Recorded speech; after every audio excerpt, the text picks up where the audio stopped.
Hay un pensamiento en la palabra de Dios en el libro de Isaías, Isaías capítulo 42, versículo 1.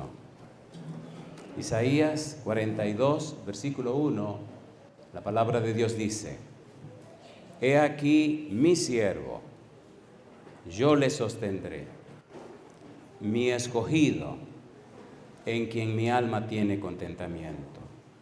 He puesto sobre él mi espíritu, él traerá justicia a las naciones. ¿Qué les parece si nos colocamos en pie para orar? Querido Padre Celestial, gracias por estar con nosotros en este lugar. Gracias por la compañía de los ángeles, gracias por la presencia de su Espíritu en nuestro medio, gracias por darnos a Cristo Jesús, gracias por su santa palabra. Señor, gracias por los amigos y amigas que nos acompañan, gracias por los hermanos y hermanas presentes, gracias por toda persona que escuche este mensaje en cualquier lugar. Gracias, Dios, por el alto honor y el sagrado privilegio de estudiar su palabra. Gracias por la bendita esperanza de verle pronto en las nubes de los cielos. Gracias por su paciencia, su misericordia, su bondad, su clemencia. Gracias, Dios, por ser quien es. Y ahora, querido Padre Celestial, le rogamos que el Espíritu Santo nos traiga palabra de vida para la vida eterna. Que no recibamos palabra de hombre, pero la palabra de Jehová que vive y permanece para siempre. Lo pedimos, Señor, en el nombre de Jesús. Amén. Estamos trabajando con el título El canto del Cordero, y estamos pensando en el libro de Isaías en 4 cantos que aparecen en el libro. Hemos dicho que estos cantos aparecen en el capítulo 42, versículo 1 al 9, el capítulo 49, versículo 1 al 13, el capítulo 50, versículo 4 al 11, y el capítulo 52, versículo 13, hasta el capítulo 53, versículo número 12. Cuando nosotros le damos seguimiento a la frase que utiliza Dios, mi siervo, entonces encontramos el título o la continuación del título de el siervo de Dios, el siervo de Jehová, el siervo de Dios. Si quiere llamarle el siervo de Dios, segunda parte, fantástico. Veíamos en el tema anterior que en el versículo 1 del capítulo 42 Dios dice mi siervo, y que se repite la palabra siervo en el capítulo 42, en el capítulo 49, en el capítulo 50 y también en el capítulo 52 y el capítulo 53. Dios menciona repetidas veces la palabra siervo, refiriéndose al Mesías, refiriéndose al ungido, refiriéndose a Jesús. Siendo que Jesús es su siervo, Dios toma la batuta, Dios toma el control y Él es el que describe, Él es el que anuncia, Él es el que habla, Él es el que explica todo lo que quiere que sepan acerca de su siervo. Cuando llegamos al Nuevo Testamento, el Señor Jesús, el siervo de Dios, hace un fuerte énfasis en la palabra de Dios. Toda la vida de Jesús estuvo rodeada por la palabra de Dios, enfocada en la palabra de Dios, dirigida por la palabra de Dios. Jesús sometió toda su vida y todo su ser a la palabra de Dios. Para Jesús, la palabra de Dios era el último tribunal de apelación. Todo lo que hizo fue porque estaba en la palabra de Dios. Es necesario que se cumpla todo lo que está escrito de mí en la palabra de Dios. Ustedes escudriñan las escrituras porque le parece que ya tienen vida eterna. Ellas dan testimonio de mí. Tiene que cumplirse de mí lo que está escrito en la ley de Moisés, en los profetas y en los salmos. Para Cristo era la palabra de Dios. El centro y el eje es la palabra de Dios. Toda su vida, todo su ser estaba enfocado en una sola cosa, la palabra de Dios. Pensaba con la palabra de Dios, hablaba la palabra de Dios, soñaba la palabra de Dios, presentaba la palabra de Dios, discutía la palabra de Dios, todo la palabra de Dios.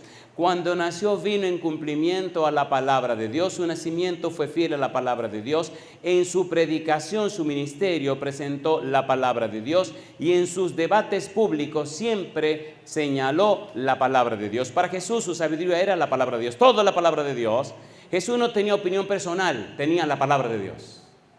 Y él decía, fiel a la palabra de Dios. Y es interesante entonces cuando usted estudia, no la palabra de Pablo que dice la palabra de Dios, porque la Biblia es la palabra de Dios a través de la palabra de los hombres. Pero es interesante cuando usted estudia la palabra de Dios por la palabra de Dios, que no hay un intermediario. Y ahora en estos 4 cantos tenemos la palabra de Dios dicha por Dios, explicada por Dios, detallada por Dios, donde Isaías no tiene nada que ver, solo registró. Esta es palabra de Dios. Por eso, cuando nos acercamos a estos 4 cantos, tenemos que hacerlos sin zapatos, con todo el cuidado y la delicadeza del mundo, y quitando nuestros prejuicios de la mente y dejar de interpretar de manera particular la palabra de Dios. Deje que la Biblia explique la Biblia, que la Biblia es el intérprete de la Biblia, porque es Dios que interpreta su palabra. Si su mente no se ha acostumbrado ni disciplinado a entender la Biblia por la Biblia, es posible que caiga en algunos excesos. Jesús, el Maestro Divino,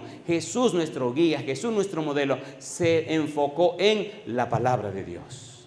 Por eso llama la atención que el mismo Jesús hace referencia nada más y nada menos que al libro de Isaías, y aparecen varias referencias que nos ayudan a ver cómo mencionaron esta parte del libro de Isaías que tiene que ver con esos cantos. En el libro de Lucas, capítulo 22, versículo 37, miren lo que dijo Jesús en Lucas, capítulo 22, versículo 37. ¿Qué dice el verso 37? Dice el verso 37, porque os digo que es necesario, ¿qué cosa? Que se cumpla todavía en mí aquello que está escrito. ¿Y qué dice ahora? Y fue contado con los inicuos, porque lo que está escrito de mí, ¿qué cosa dice? Tiene cumplimiento. ¿Quién está hablando? Jesús. ¿De qué está hablando? De Isaías capítulo 53. ¿Y quién lo dijo? Lo dijo el Padre Celestial. Cristo está citando Isaías 53, versículo 12. Y cuando usted viene al Nuevo Testamento y le pregunta al Nuevo Testamento, oiga, ¿quiénes citaron Isaías 53? Comienzan a aparecer las referencias. Recuerde, la mejor manera de estudiar la Biblia es teniendo la mente de la Biblia. La mejor manera de comprender la Biblia es deshaciéndose de la mente carnal. La mejor manera de entender la Biblia es dejando que la Biblia se explique a sí misma. Si Cristo hace una referencia directa a Isaías 53, específicamente el versículo 12, entonces nos está diciendo que Él sabe, Él entiende, Él comprende lo que dice Isaías con relación a lo que Dios le reveló, a lo que Dios le expresó, a lo que Dios le dijo. Y si el mismo Jesús dice, todo lo que está escrito de mí tiene cumplimiento, Él está diciendo, no es fácil lo que a mí me espera. Lo que me espera es tan espantoso, es tan bochornoso, es tan horroroso que mi papá lo describió en detalle. Ustedes no tienen la más mínima idea de lo que a mí me aguarda, pero todo eso tiene que cumplirse. Y cuando usted descubre todo ese tesoro, y cuando lo pone delante de usted, y cuando toma ese tesoro y lo pone en su mente, algo maravilloso ocurre en su mente. Su mente se despierta, su mente se aclara, su mente se enriquece. Es necesario que se cumpla todo lo que está escrito de mí. El libro de Romanos capítulo 15, versículo 21, Pablo cita el libro de Isaías capítulo 52, versículo 15. Dice Romanos capítulo 15, versículo 21, sino como está escrito, aquellos a quienes nunca les fue anunciado acerca de él, verán. Y los que nunca han oído de él, entenderán. San Mateo capítulo 8, versículo 17, cita a Isaías 53, versículo 4, para que se cumpliese lo dicho por el profeta Isaías, cuando dijo, ¿qué fue lo que dijo el profeta Isaías?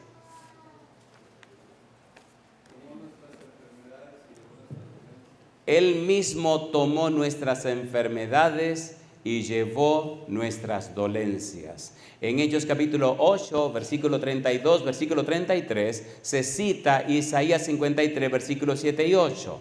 El pasaje de la escritura que leí era este: como oveja a la muerte fue llevado, y como cordero mudo delante del que lo trasquila, así no abrió su boca.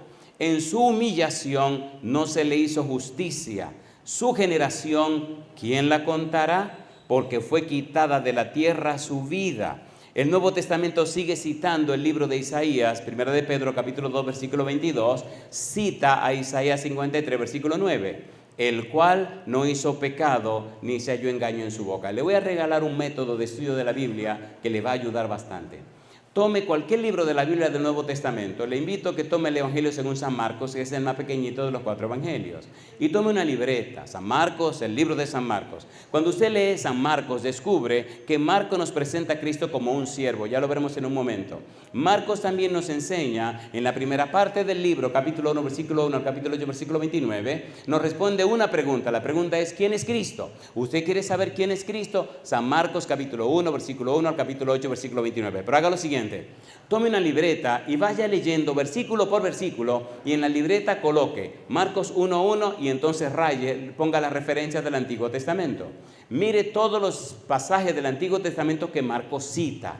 Porque los escritores de la Biblia no se inventaron las cosas. En la mente de ellos el Espíritu Santo les inspiró para traer a la memoria de la gente lo que Dios había enseñado. Y cuando usted descubre la mente de Dios en la mente de la Biblia, en la mente de los escritores bíblicos, la mente suya se conecta. Y entonces hay una relación íntima y estrecha con la mente de Dios, la mente del escritor, la mente suya a través de la Biblia. Su mente se fortalece, dice la sierva de Dios. El estudio sistemático y frecuente de la palabra de Dios crea una memoria más retentiva y poderosa. Usted no se imagina qué pasará en su cerebro, en su mente, cuando usted se conecte con la mente de Dios. Pero tiene que ser con la manera que Dios especifica, la manera como Dios lo dice, no la manera como usted lo entienda o lo entiende.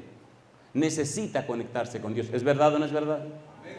En 1 Corintios capítulo 2 versículo 9 dice, cosas que ojo no vio, ni oído oyó, ni han subido en pensamiento humano, son las que Dios ha preparado para los que le aman. Pero el versículo 10 dice, pero Dios nos las reveló por su Espíritu, porque el Espíritu escudriña aún lo profundo de Dios. Eso no es un anatema. ¿Dice o no dice la Biblia eso? A ver, ¿lo dice o no lo dice? Usted no se imagina hasta dónde Dios puede llevar ese cerebro suyo si lo conecta con Dios a través de la Biblia. Créale a Dios en su palabra, llene su mente de su palabra. No es solamente el ejercicio de agarrar un versículo y aprendértelo de memoria. Espérate, toma un estudio de la Biblia que hable de Jesús, que tenga que ver con Cristo, y entonces apréndete esa cadena de pasajes que tocan ese tema. Se harán en tu mente conexiones eléctricas, se harán en tu mente a través de la sinapsis nuevos hábitos mentales, se crearán nuevas facultades mentales y tu cerebro se convertirá en una supercomputadora. ¿Es verdad o no es verdad? ¿Es verdad o no es verdad? Usted dirá, ay, predicador, usted lo dice muy bonito, pero demuéstremelo. Ahí tendríamos que entrar en un testimonio que me traería la mala mirada de alguno de ustedes, mejor no se lo demuestro. Dejémoslo así. Una cosa le garantizo en el nombre de Jesucristo. Si usted conecta su cerebro con la Biblia, su vida será diferente, su hogar será diferente, todo su ser será diferente. Y es lo que Cristo está tratando de decirnos con su propia vida. A lo que yo hago todo lo que le agrada a mi Padre. Escrito está. Cuando Satanás lo tentó, Cristo solo dijo, escrito está. Escrito está en la Escritura. Escrito está. Todo el empeño de Cristo, escrito está. Pero ¿cómo la sabiduría infinita? Colosenses 2, capítulo 2, versículo 3, en quien están atesorados todos los conocimientos y la sabiduría en Cristo. ¿Cómo es que el dueño de la sabiduría, el más sabio de todo, el dueño del conocimiento, la verdad misma, cómo es que se limitó a la Biblia? ¿Cómo es que todo era? Escrito está, escrito está, escrito está en la Escritura, escrito está. ¿Qué nos está diciendo el Señor Jesús? Escrito está, escrito está. Y nosotros andamos con tanta bobería que yo pienso, que yo opino. Enfóquese en la Biblia. Los demonios solo respetan la palabra de Dios. Fuimos a ver una casa, una señora que tenía 8 demonios en una ciudad que se llama Montecristi. Y era la tesorera de la iglesia, mire qué barbaridad. Y cuando llegamos a la casa,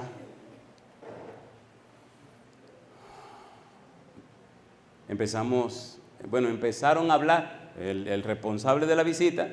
A mí me engancharon en esa visita. Éramos 2 pastores y un laico. Y empezaron a hablar. Y bueno, el asunto del chisme es un asunto internacional. Mira, aquí se queda todo el mundo calladito porque quiero oír el chisme. A lo mejor no le cuento nada y sigo con mi sermón, ¿no?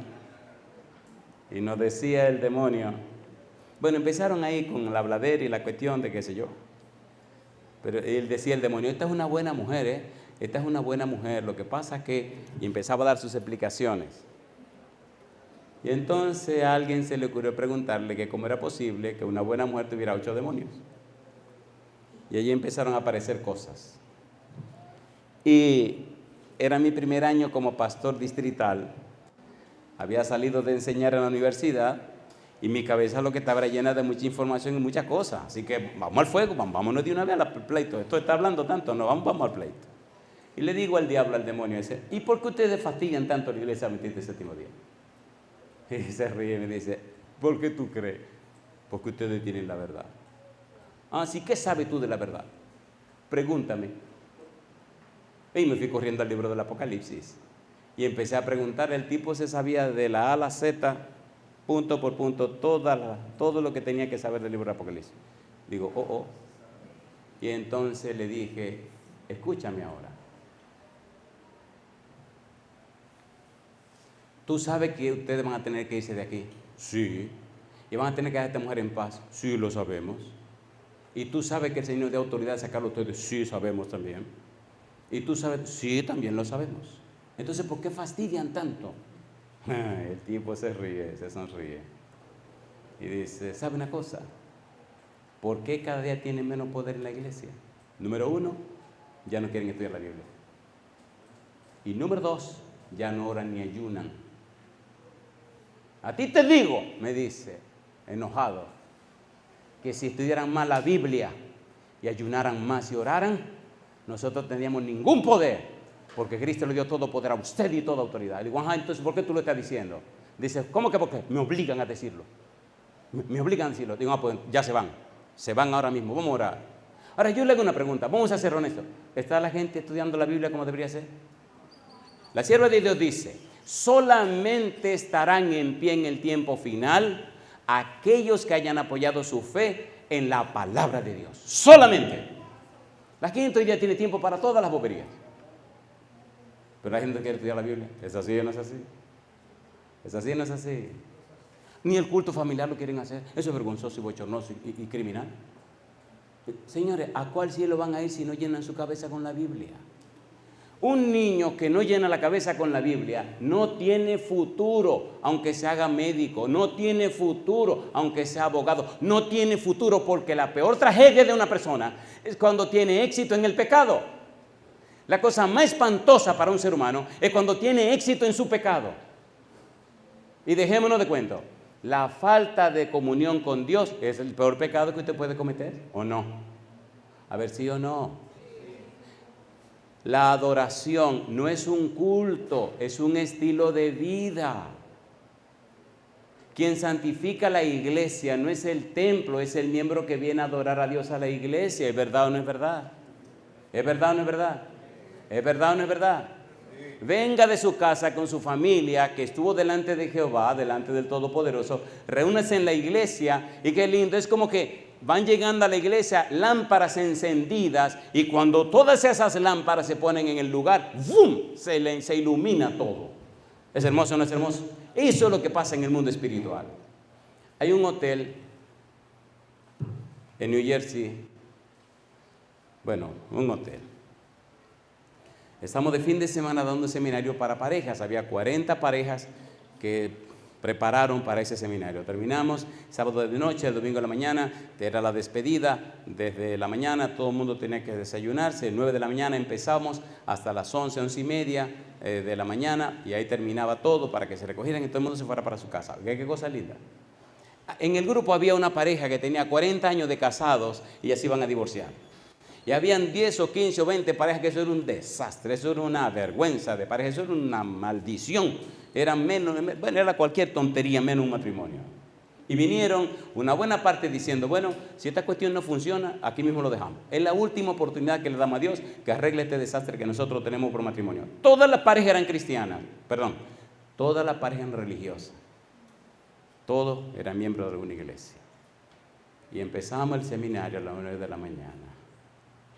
Para las 10 menos 15, la gente empezó a espantarse. La gente empezaron a llorar. Y la gente comenzaron a agarrarse uno con otro. Para las 10 de la mañana, aquello ya se convirtió en otra cosa más que un salón de un hotel. Para las 10:15, la gente comenzó a cantar. Terminamos la reunión en una pizzería a las 11 de la noche. La comida, la pizza que comimos era vegetariana. Toda la pizza era vegetariana. Cuando usted pone a Dios en primer lugar y cuando presenta la palabra de Dios y se enfoca en ella, el Señor hace maravillas. De ese grupo han salido varios pastores. Hay uno que ya terminó su pastorado y ahora terminó su maestría, ya está en un distrito trabajando. Y así le puedo contar, la pareja de los 40 años que se iban a divorciar, el Señor le cambió la mente y los corazones, la pareja se restituyó, gracias a Dios, y aquellas personas fueron cambiadas. Mire lo que pasó.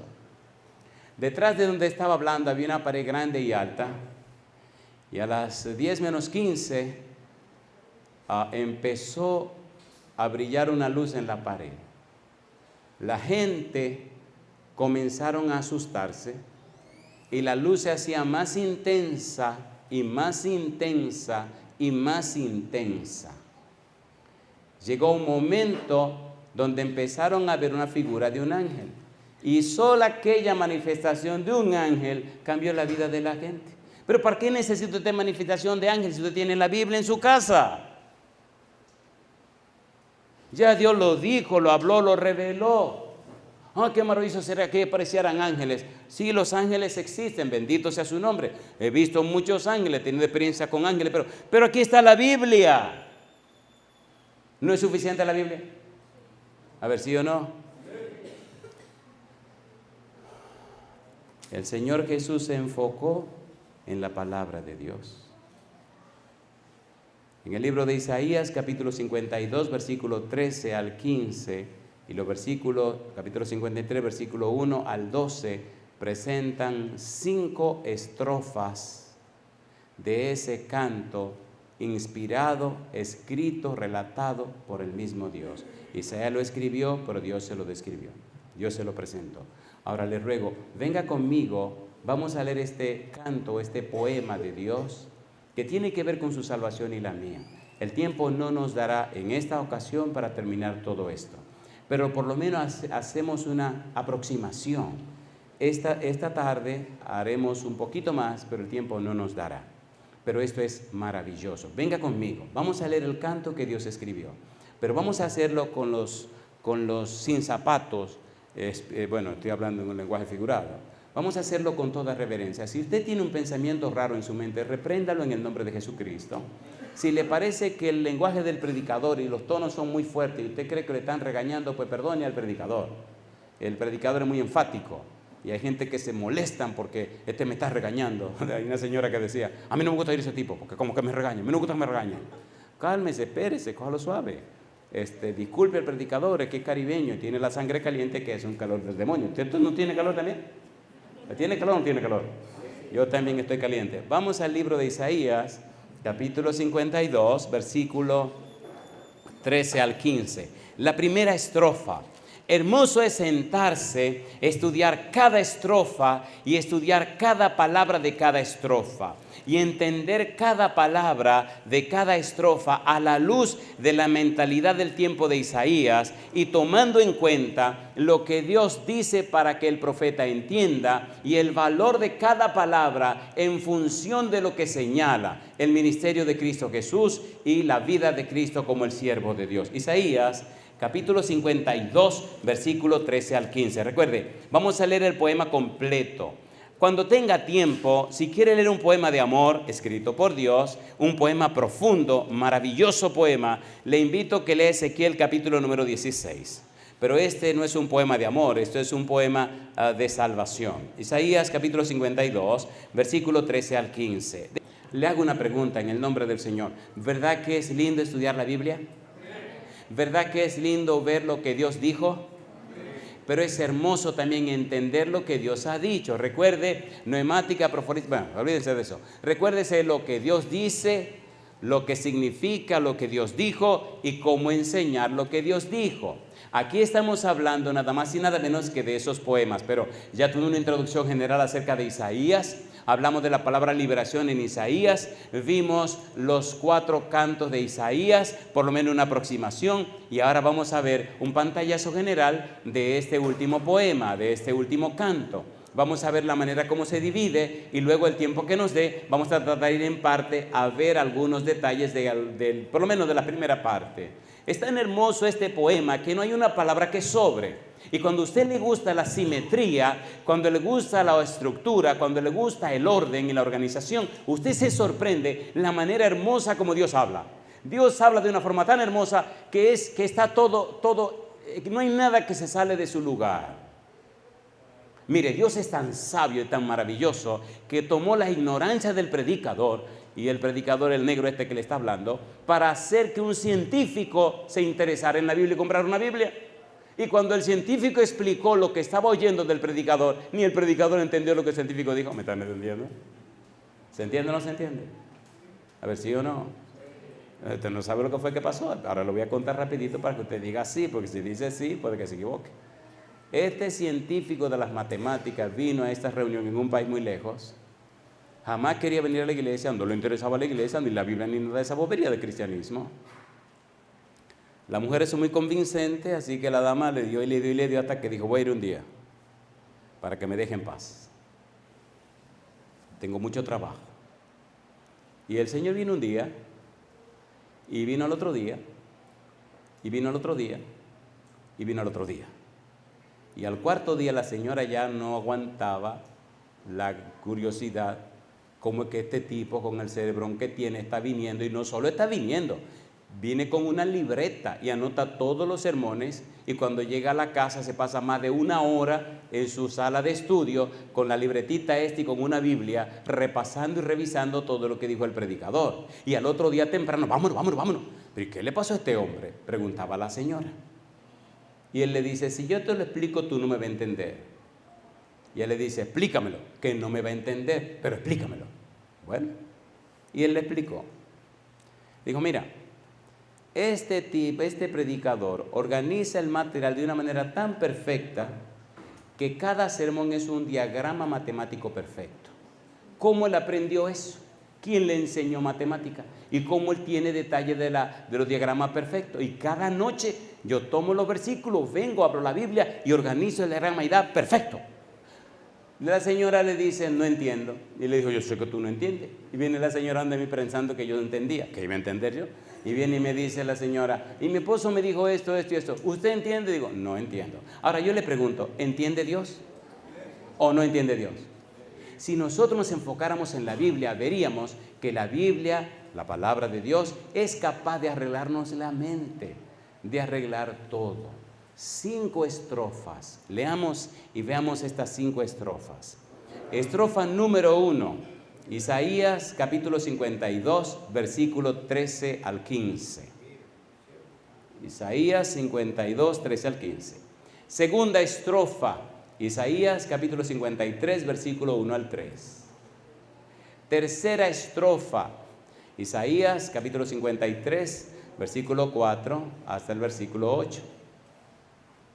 A mí me gustaría ver algunos detallitos, así no hay tiempo para ver todo. Vamos a ver, por ejemplo, Isaías capítulo 52. Vamos a ver el versículo 15 del capítulo 52. Por lo menos un versículo así en cada una de estas frases, a ver si por lo menos dejamos la mesa para la siguiente presentación. Isaías capítulo 52, versículo 15. ¿Cómo dice el 15? Así asombrará él, ¿a quiénes? A muchas naciones. Los reyes cerrarán ante él, ¿qué cosa? La boca. ¿Por qué dice? Porque verán lo que nunca les fue contado. ¿Y qué dice ahora? Y entenderán lo que jamás habían oído. ¿Quién puede tener en el pasado mejor información que un rey? En el pasado los sabios, ¿quién pagaba a los sabios? Lo mejor de todo, ¿quién lo tenía? El rey. Y si ni el rey lo entendía, es porque sus sabios no lo sabían. Y Dios dice: hasta los reyes van a oír, van a entender, van a comprender lo que nunca se le ha contado. ¿Qué es lo que nunca se le ha contado? ¿Qué es lo que nadie sabía? ¿Qué es lo que ni los ángeles sabían? ¿Cuál era la sabiduría oculta desde los siglos eternos? ¿Cuál era el misterio de Dios? ¿Qué es lo increíble de todo esto? Que el hacedor del universo, el creador del universo, el todopoderoso sustentador del vastísimo universo, sería incubado en el vientre de una sencilla criatura humana para nacer en un mundo como este, tan pequeño y tan insignificante, como un bebecito que sería cargado por esta pobre mujer. ¿Cómo se puede entender eso? Las inteligencias celestiales jamás se imaginaron una cosa igual. Y ahora en estos 4 cantos, Dios se inspira con toda su sabiduría para hablarnos de su siervo, para hablarnos de Jesús en un lenguaje que usted y yo lo podamos entender. Por eso cada día amo más la Biblia. ¿Usted quiere que su hijo sea sobresaliente? La Biblia. ¿Usted quiere ser una persona buena? La Biblia. ¿Usted quiere? La Biblia, la Biblia. Si usted no lee la Biblia, si no se llena de la Biblia, ese pequeño diablo que tiene dentro, que se llama pecado, lo va a acabar a usted. ¿O no? Pero la Biblia limpia. La Biblia limpia. La Biblia le limpia la vida. Un versículo más, estrofa número 2, capítulo 53, versículo 1 al 3. Vamos a leer un versículo de esta sección. Versículo 3, ¿cómo dice el versículo 3? 53, 3, ¿cómo dice? Despreciado y desechado entre los hombres. ¿Qué dice ahora? Varón de dolores. ¿Qué más? Experimentado en quebranto. ¿Y qué dice? Es como que escondimos de él el rostro, fue menospreciado y no lo estimamos. ¿Cómo usted me explica a mí que el Mesías, el ángel de Jehová, el creador del universo, el todopoderoso hacedor, se hace hombre y le desgracian la vida? ¿Están locos los seres humanos o no? ¿Sí o no? Veamos un versículo de la siguiente estrofa, capítulo 53, versículo 4 al 6. ¿Qué dice el versículo número 6? ¿Cómo dice el verso 6? No, leamos el 5, que el 5 es el corazón de todo. Leamos el 5. ¿Cómo dice el 5? Mas él herido fue por nuestras rebeliones. ¿Qué más dice? Molido por nuestros pecados. ¿Qué dice ahora? El castigo de nuestra paz fue sobre él. ¿Y qué dice? Y por su llaga fuimos nosotros curados. De la Biblia entera, tome ese solo versículo, ese solo, y usted va a tener la Biblia completa en un solo versículo. Todo el Evangelio en ese versículo, la historia de la redención en ese versículo, toda la historia de la salvación en ese versículo. Ese versículo es el pivot, es el palo mayor de toda la palabra de Dios. Capítulo 53, versículos 7 al 9. Leamos versículo 7. ¿Qué dice el versículo 7? Angustiado él y afligido, no abrió su boca. Como cordero fue llevado al matadero. ¿Y qué dice? Y como oveja delante de sus trasquiladores, ¿qué hizo? Enmudeció. ¿Y qué dice ahora? Y no abrió su boca. Cuando usted quiere ser fiel a Dios, cuando camina con Dios, cuando transita con Dios, cuando tiene una relación íntima con Dios, prepárese que el demonio se pone como el diablo. Cuando usted verdaderamente tiene esa relación con Dios, se levantan tormentas y tempestades por toda parte. Hágalo, usted verá, hágalo. Tómese en la semana 1 o 2 días para ayunar y bebiendo jugo, que no es un ayuno, es una dieta. Y si tiene un día, pues no coma nada, beba agua. Y lea la Biblia y ore. Y usted verá cómo su ser espiritual se robustece y se fortalece. Usted comenzará a notar que la gente más cercana van a empezar a atacarle la vida. Y los más próximos van a empezar a atacarle la vida. Y personas que ni le conocen van a empezar a decir barbaridades de usted.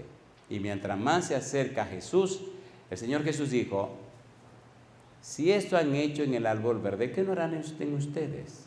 El que quiere vivir piamente padecerá persecución. Si usted no tiene persecución, es porque hay que ver cómo que usted está viviendo. La Biblia dice que si usted se consagra, le van a fastidiar la vida.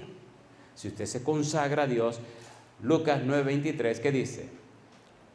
Si alguno quiere venir en pos de mí, ¿qué dice Cristo?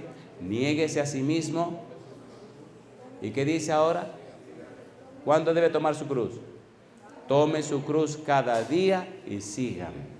Pero asegúrese que usted va en pos de Cristo Jesús, no en pos de sus ideas, no en pos de lo que usted se inventó. Asegúrese que usted va detrás de Cristo Jesús. Tome su cruz cada día. Pero dice, niéguese a sí mismo. Niégate a esas cosas malas que tú sabes que tiene. Niéguese a sí mismo. Niégate a esas cosas que ofenden a Dios. Niégate a esas amistades que te alejan de Dios. Niégate a esas prácticas que están en contra de Dios. Niégate a esos detalles de tu vida que tú sabes que no están de acuerdo con Dios. Y acuérdate que no es la cruz de Cristo. Cristo no tiene cruz. Él murió en la cruz de Barrabás, que representa la cruz tuya. Cristo murió por tus pecados y los míos, no por los pecados de Él. Pero ahora tú toma tu cruz y yo tomo la mía y seguimos en pos de Cristo. Esa cruz significa que vas a dejar que muera tu yo. Gálatas capítulo 2 versículo 20, ¿cómo dice? Con Cristo estoy juntamente crucificado y ya no vivo, mas vive. Y lo que ahora vivo en la carne, lo vivo en la fe del Hijo de Dios, el cual me amó y se entregó a sí mismo por mí. Renuncia al yo, renuncia al egoísmo, renuncia a esa manera rara y extraña que no te deja avanzar. Somos tan raros.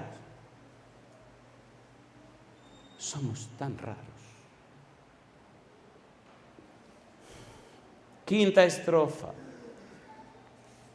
Capítulo 53, versículo 10 hasta el versículo 12.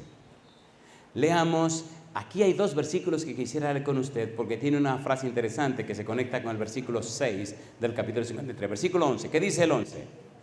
¿Cómo dice el 11? Verá el fruto de la aflicción de su alma y quedará satisfecho. ¿Qué dice Dios? Por su conocimiento justificará mi siervo justo a muchos. ¿Y qué dice? Y llevará las iniquidades de ellos. Versículo 12.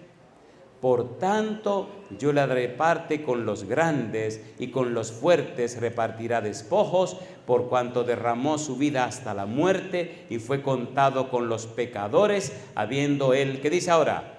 Llevado el pecado de muchos y orado por los transgresores. Esto es un manantial tan hermoso que si usted juega con los verbos, descubre la iniquidad o maldad, descubre la transgresión, descubre el pecado. Pero ahora lo que nos interesa es el verbo llevar. Mire el versículo 6 del capítulo 53. ¿Cómo dice el versículo 6? ¿Cómo dice? Mas Jehová cargó en él el pecado de todos nosotros. Lo cargó para que él lo lleve. Versículo 11. Llevará las iniquidades de ellos. Versículo 12. El que dice ahora el versículo 11. Habiendo él llevado el pecado de muchos. Yo le pregunto, ¿todos sus pecados lo tomó Dios y lo puso en Cristo Jesús, sí o no? ¿Y por qué usted sigue llevándolo? Porque usted insiste en dejar que esos pecados lo destruyan.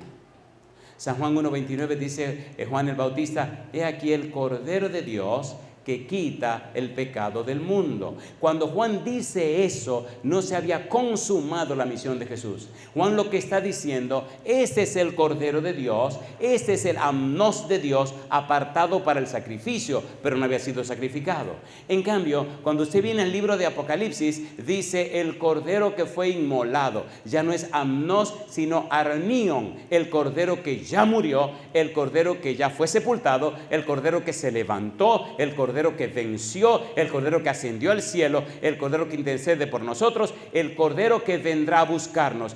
Tus pecados en Cristo han sido pagados, lavados, han sido resueltos. ¿Por qué entonces seguimos mirándonos a nosotros y por qué no miramos a Cristo? ¿Tiene sentido o no tiene sentido? A ver, ¿sí o no? ¿Tiene sentido o no tiene sentido? ¿Tiene sentido o no tiene sentido? Hay un problema de locura mental, un problema de esquizofrenia en una gran cantidad de personas cristianas o religiosas porque no miran a Cristo.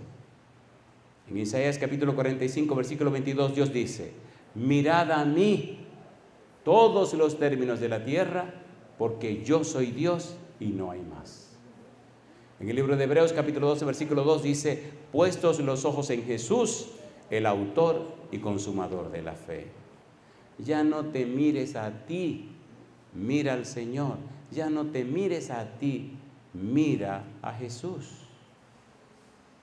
Y yo le pregunto, ¿se atreve usted hoy a mirar a Jesús? ¿A mirar a Dios? Aprenda a mirar al Señor. ¿Pero cómo lo hago, pastor?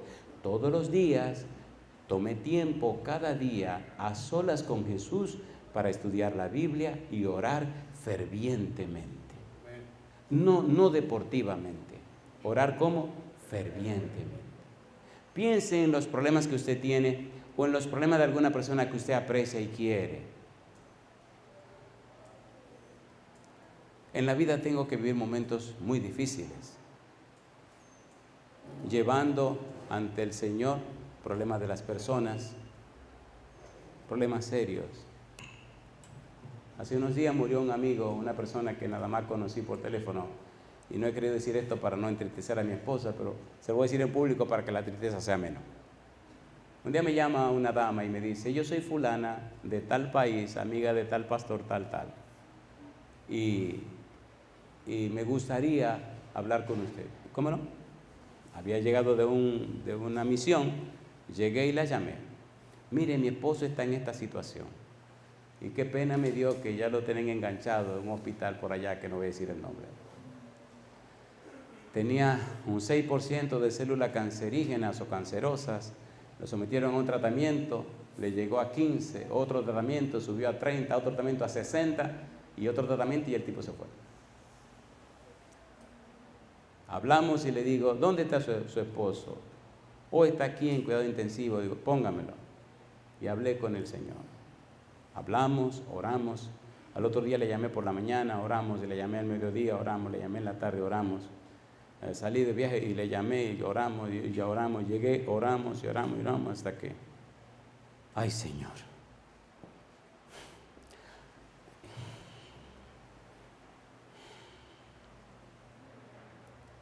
Y ella me preguntaba, la pregunta que casi todo el mundo hace, pastor, dice, dígame mi hermana, ¿por qué me pasa esto a mí? Digo, no, esa no es la pregunta correcta. Esa pregunta de por qué acusatoria o acusativa contra Dios. La pregunta no es esa. La pregunta es, ¿para qué? ¿Cuál es el propósito? Dice, bueno, ¿para qué me pasa esto a mí? Digo, para que se salve mi hermana. Porque el que está en esa situación tiene su mundo arreglado con Dios. Mire, inclusive, que me dijo a mí que si Dios le devuelve la salud, se va a dedicar a predicar el Evangelio. Es más, dijo que va a viajar conmigo a cualquier lado que quiera llevarlo para predicar el Evangelio y va a sacar tiempo para el Evangelio.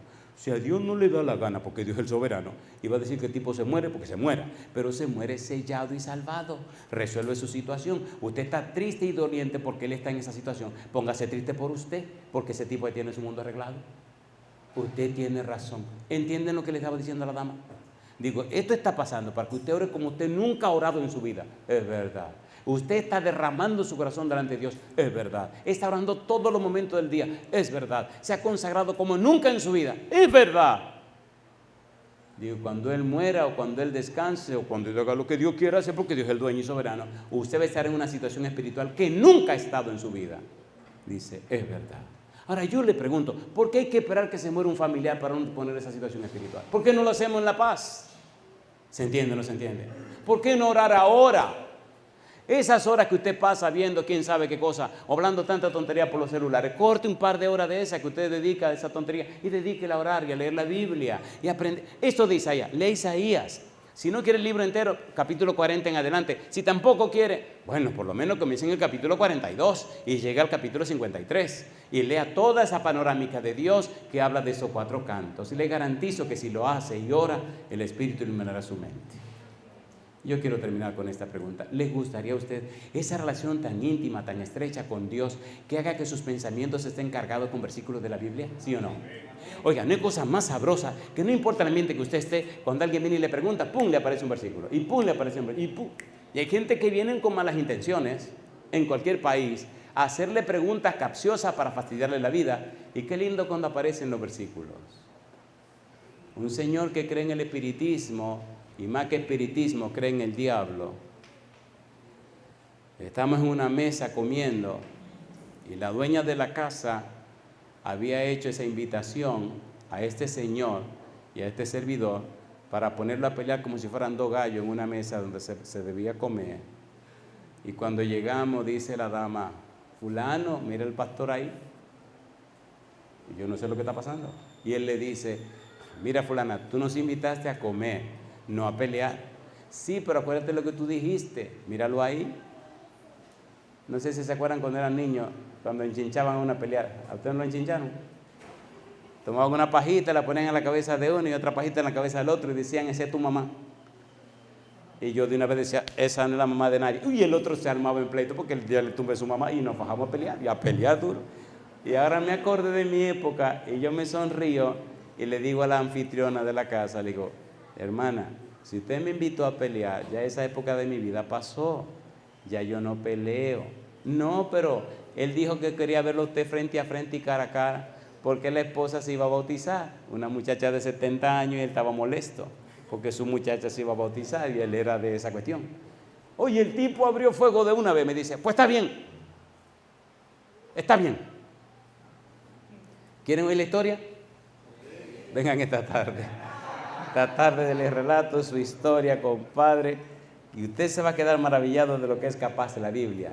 Y dice, la regla del juego, no menciona la Biblia. Digo, se equivocó. Se equivocó. Si yo no puedo mencionar la Biblia, me callo la boca y no digo media palabra. No. No. Hablemos pero sin mencionar la Biblia. Dígame, ¿qué usted piensa? ¿Qué usted cree? ¿Qué usted opina? Digo, yo ni pienso, ni creo, ni opino nada. Yo creo, pienso y opino lo que diga la Biblia. No. Digo, ¿qué no? ¿Qué? No, porque empezó a contar sus historias para apelar a la parte emotiva. Porque mi mamá se enfermó, y mamá, papá, y ratatatata, y la llevó a este lugar, y en este lugar apareció un espíritu, y el espíritu metió su mano dentro de la mamá, y arregló, y le curó todo lo que tenía que curarle por dentro, y se sanó. Digo, anda para el caray, compadre, usted está hablando del mismo diablo. Me dice, ¿cómo del demonio? Digo, sí, oiga. ¿Qué usted me quiere decir? Me dice él a mí. Digo, lo que le quiero decir es que usted cambió de maestro. Su maestro primero era Jesús y ahora se mudó al demonio. ¿Cómo así? Digo, mire, vamos a ponerlo claro en la Biblia. Mire, cuando usted lee el libro de Génesis y Dios viene a hablar con Adán, Dios le pregunta, Adán, ¿dónde estás tú? La pregunta no es geográfica, es una pregunta espiritual. Adán, no estás donde yo te puse. No estás en comunión conmigo. Adán, te fuiste para el otro barrio, te fuiste con el otro caballero, te fuiste del otro lado. Y Adán le contesta, oí tu voz en el huerto y tuve miedo y me escondí porque estaba desnudo. Y Dios le dice, ¿quién te enseñó que estabas desnudo? Le digo, mi amigo, aquí aparece un verbo didáctico, educativo, dice enseñó, enseñar. Entonces aparecen dos maestros, Dios por un lado y el demonio por el otro. Usted se vendió al demonio, compadre, por un milagro. ¿Cómo? ¿Pero cómo? Digo, la Biblia lo dice claro. Usted está diciendo no a la Biblia. Usted está diciendo entonces no a Dios. Y usted me viene con el cuento que cree en Dios, pero sin la Biblia. Usted tiene que estar loco, compadre. Jesucristo cuando vino a la tierra dijo que tenía que cumplirse todo lo que estaba escrito de él en la ley de Moisés, en los profetas y en los salmos. Eso es el Antiguo Testamento. Así que Cristo se apoyó en el Antiguo Testamento y dispuso el Nuevo Testamento. Anunció que revelaría las cosas que no pudo dar y lo haría a través del Espíritu Santo a los apóstoles. Y lo hizo y se compuso el Nuevo Testamento. Usted está en contra de la Biblia, por tanto en contra de Dios. Al Dios que usted dice que está adorando es el demonio, compadre, despiértese. Y el tipo se quedó mirándome así como confuso, que no hallaba qué decir.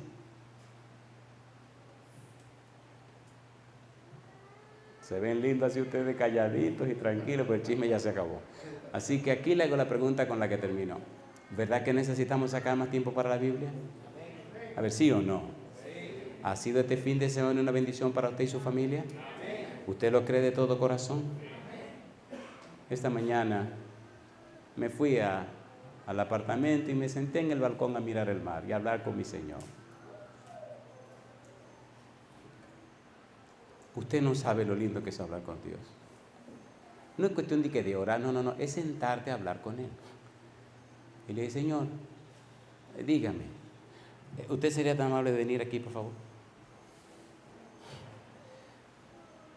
Señor, dígame, ¿Cómo hacemos? Así que ahora tenemos que orar. Esta dama va a orar por las damas. Y necesitamos orar. Le voy a pedir al doctor Tomás, si él es tan amable de pasar al frente. Y voy a pedirle al doctor que ore por los caballeros. Yo no conozco a esta dama, yo no sé quién es. Yo solo sé que la veo al lado de aquel caballero y pienso que es su esposa. Yo no sé ni cómo se llama, ni sé de dónde viene, me imagino que de Montemorelos. Así que yo le voy a pedir a los caballeros y a las damas que se pongan en pie. Y entonces vamos a hacer lo siguiente.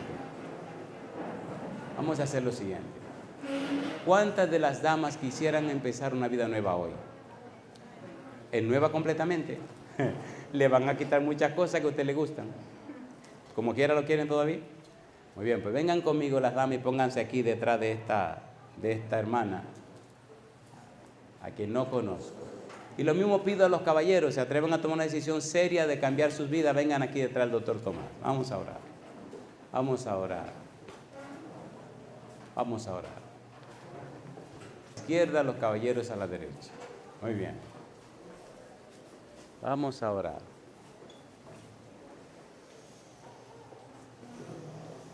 El Señor ha prometido que donde hay dos personas que hayan reunidas en su nombre, ahí Él se manifiesta. Nena, ¿me le pone una silla a la negra mía por ahí?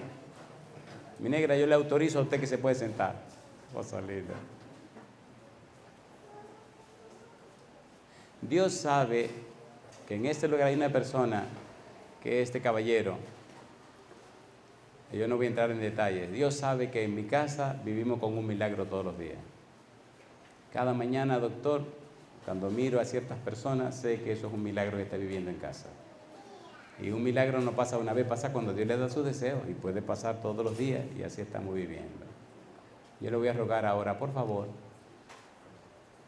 pidamos al Espíritu Santo que nos hable a través de estas dos personas. ¿Usted va a orar por las damas, mi hermana? Doctor, usted va a orar por los caballeros, y a mí me tocará orar por los presentes y por todos los que nos están siguiendo. ¿Cómo se llama usted? Teresa. Adelante, Teresa. Buen Dios y Padre que estás en los cielos, cuán agradecidos estamos esta mañana por la enorme bendición que hemos tenido durante estos días. Gracias, Señor. Estamos aquí, tu pueblo, nuevamente reunidos. Sí, Señor. Hemos clamado a ti, hemos buscado tu palabra, Sí, Señor. y nos hemos acercado de manera diferente, buscando realmente encontrar. Sí, Señor. Nos hemos acercado con un corazón sencillo y dispuesto a aprender. Sí, sí. Regresamos cada una de nosotras con muchas cosas por arreglar.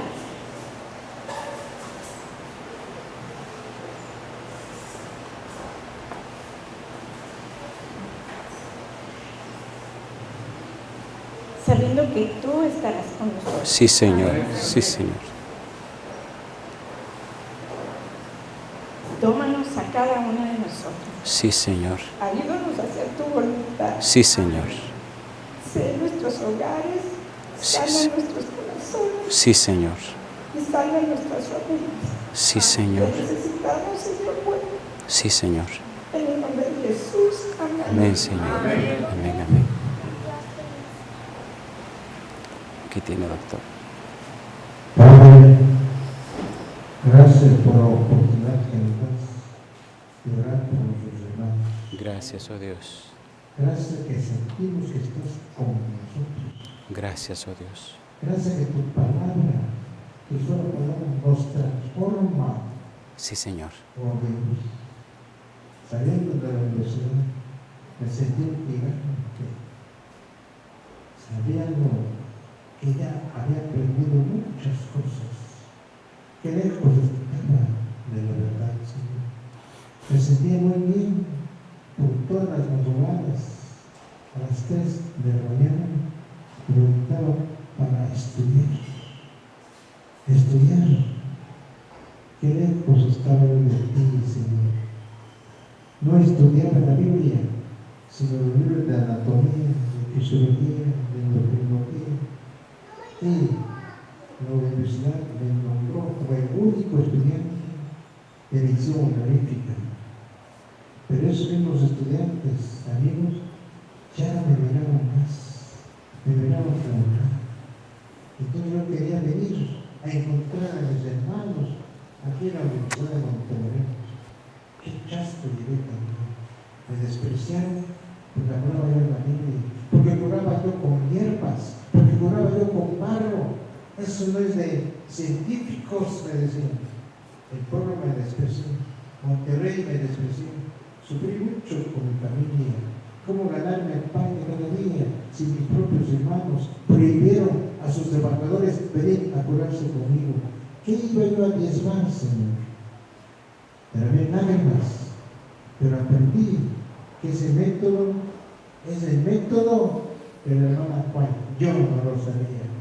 Y ella dice, el ministerio de curación, el régimen alimentario, dice, hay muchas maneras de curar, pero tan solo uno aprueba el cielo, y es el aire, el agua, menciona los tratamientos naturales. Estuve yo ahí, tratándolo, y era realmente un honor tratar los pacientes graves con la medicina natural, y no graves también. Pero después pensé que no era suficiente esto, que el que curaba era la palabra de Dios. Amén, Señor.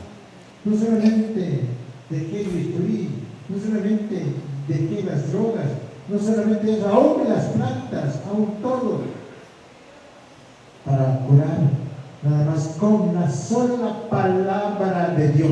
Amén, Señor. Un escrito está. Amén, Señor. Quiero que mis hermanos médicos y no médicos que prueben este nuevo método y se maravillarán. El mejor cirujano es el que no opera, Amén, Señor. sino el que se depende completamente de Dios. Amén, Jesús. Isaías dice, aumentarás la ciencia, aumentará la sabiduría, aumentará todo, pero para el que tenga temor de Dios, ese es el mejor tesoro. Amén, Jesús. Dios, quiero que mis hermanos realmente prueben este método de curar únicamente con la palabra de Dios, únicamente con depender de Dios, ya que nacimos con las manos vacías y morimos con las manos vacías, no solamente del tesoro, sino el mejor tesoro es Jesús. Amén. Tener a Jesús en el corazón y depender solamente de Él. Pero imploro Dios, en nombre del Padre, del Hijo y del Espíritu Santo. Amén. Amén. Querido Padre Celestial, gracias por el alto honor y el sagrado privilegio de reunirnos en este lugar para aprender más de usted y así amarle, respetarle, obedecerle y dejar que usted haga en nuestra vida su voluntad. Gracias por la manera tierna, amorosa, cariñosa como nos trata. Gracias por estar pendiente y presente en nuestra vida. Gracias por ser un Dios misericordioso, clemente, piadoso, tardo para la ira y grande en misericordia. Gracias por nuestros hogares, Señor. Gracias por cada persona presente. Y ahora le damos gracias también, Padre, por toda persona que escucha este mensaje, toda persona que lo sigue en cualquier lugar de la tierra. Estamos orando en favor de las familias, de los hogares. Haga que cada padre, cada madre, cada hijo, cada hija sea lavado y lavada con la sangre preciosa de Jesús. Amén. Que sean vestidos y vestidas con su manto de justicia. Amén. Que sean ungidos y ungidas con el Espíritu Santo. Que sean transformados y transformadas con su gracia bendita y que tanto papá, mamá como los hijos y las hijas sean sostenidos y sostenidas con su mano todopoderosa y usted les mantenga sin caer hasta que Cristo venga en las nubes de los cielos. Señor, de ninguna manera permita que uno de estos miembros de nuestra familia se pierda. De ninguna manera permita que el enemigo nos engañe. Haga en nuestra vida su voluntad, Padre, y ya sea que le veamos vivos en las nubes de los cielos o haya necesidad de resucitarnos, que usted nos mantenga firme en sus caminos hasta la venida de Jesús. Nosotros hoy le alabamos, le amamos, le bendecimos y le adoramos, y lo hacemos en el nombre santo de Cristo Jesús. Amén, Señor. Dios os guarde en su divino amor, hasta el día en que lleguemos a la patria donde estaremos para siempre con el Salvador. Al venir Jesús nos veremos a los pies de nuestro Rey. Reunidos todos seremos, un redil habrá y solo una ley. Alabado sea el nombre de Dios, que Dios les bendiga.